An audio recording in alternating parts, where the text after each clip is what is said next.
بسم الله الرحمن الرحيم. النهاردة يا جماعة شرحي عن لعبة بابجي، عن طريقة إغلاق الموسيقى في لعبة بابجي للناس المبتدئين.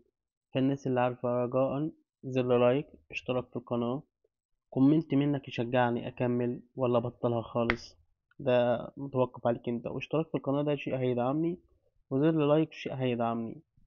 نبتدي الشرح بتاعنا. طريقة إيقاف الموسيقى في لعبة بابجي: بتدوس على السهم ده جنب كلمة المخزون، وتجيب كلمة الإعدادات، بعد كده بتجيب الرسومات، بعد كده بتجيب عندك خيارات فوق: رسومات الجرافيكس والتأثيرات وإعدادات الصوت. فأنت بتجيب إعدادات الصوت، دوس عليها كده. طبعا أنا قافل الموسيقى، بص لو شغلتها اشتغلت كده. كده أنت قفلتها، بس كده. ما تنساش بقى تشترك في القناة وتفعل زر الجرس. سلام.